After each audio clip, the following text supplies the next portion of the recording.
Welcome back. ہم بات کر رہے ہیں ملک ریاض سے جو بیریا ٹاؤن کے مالک ہیں، اور آج انہوں نے خود اپنے آپ کو رپورٹر پروگرام میں عوام کے سامنے پیش کرنے کا وعدہ کیا تھا، اور اپنے وعدے کے مطابق آ گئے. لیکن ساتھ ساتھ انہوں نے کہا تھا لائیو کالز میں نہیں لوں گا، اس وجہ سے ناظرین ہم آپ کی لائیو کالز اس پروگرام میں آج نہیں لے سکتے. ملک ریاض صاحب، آپ بریک پہ جانے سے پہلے کہہ رہے تھے کہ ہر بزنس مین سیاست میں بڑا کردار ادا کرتے ہیں. چارٹر آف ڈیموکریسی میں بھی آپ کا کوئی کردار تھا؟ نہیں. لنڈن نہیں گیا؟ لنڈن میں جاتا رہتا ہوں. اچھا ملک ریاض صاحب، کیا لینڈ مافیا اس ملک میں حکومتیں بناتا اور گراتا ہے؟ دیکھیں، لینڈ مافیا جو ہے نا، وہ پیسے پرووائڈ کرتا ہے، منی.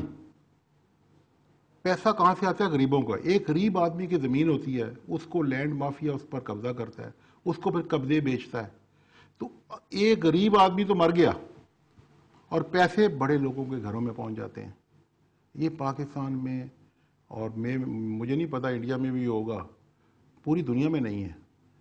جب تک اس ملک کا ریونیو ریکارڈ کمپیوٹرائز نہیں ہوگا اور ریونیو کا عملہ ملک نہیں چلائے گا. ریونیو کا عملہ ملک چلائے گا. آپ مجھے بتائیں نا کہ آج امریکہ کا پریزیڈنٹ آتا ہے اس ملک، اسلام آباد انٹرنیشنل ایئرپورٹ پر لینڈ کرتا ہے، تو کون آدمی لاتا ہے، کس طرح آتے ہیں، کہاں سے آتے ہیں؟ تو وہ بیچارے بھی کیا کریں ریونیو والے؟ ان کے پاس چوائس کیا ہے؟ ان کو مجبور کیا جاتا ہے، ان کو تنگ کیا جاتا ہے، ان کی جان بھی، ہر آدمی ان کے پیچھے ہوتا ہے.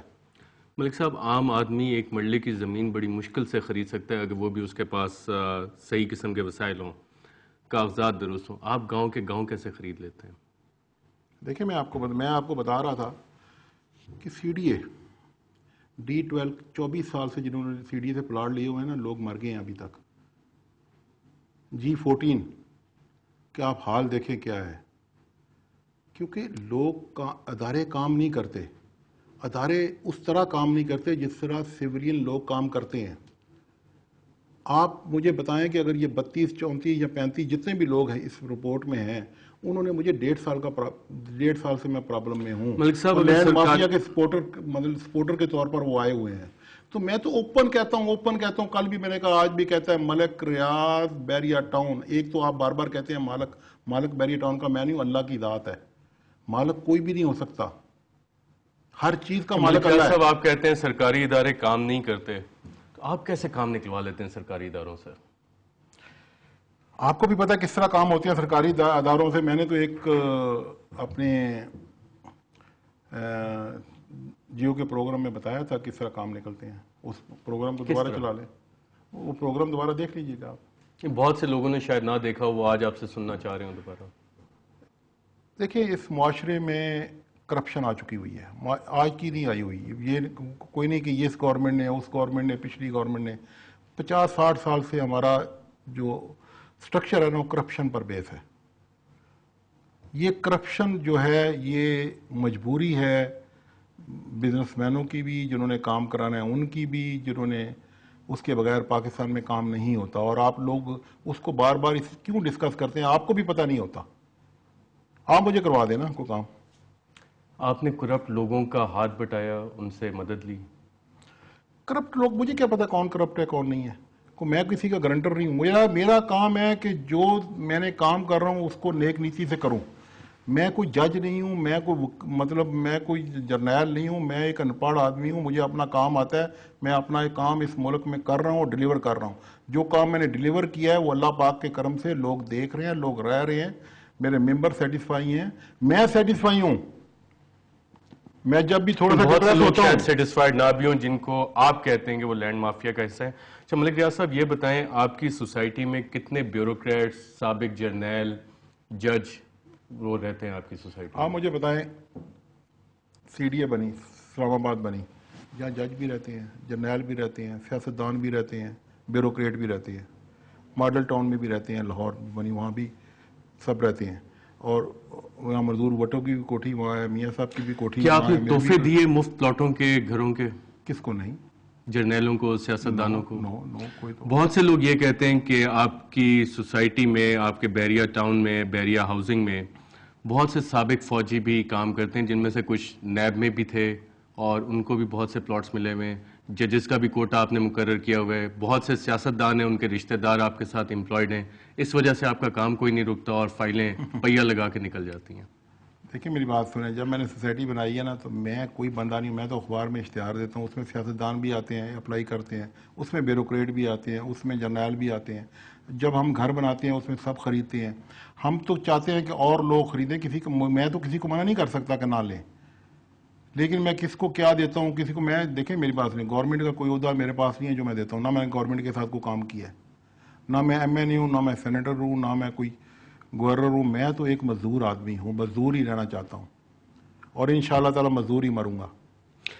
فوجی ادارہ اور D H A defence housing authority, اس کے ساتھ آپ کے کیا تعلقات ہیں؟ آپ مجھے ایک چیز بتائیں کہ آپ بار بار ڈی ایچ اے کا نام لے کے کریٹیسائز کرتے ہیں. پہلی دفعہ میں نے نام لیا. میری عرض سنیں, ابھی تک پاکستان میں ڈی ایچ اے اور بیریئر نے ڈیلیور کیا ہے.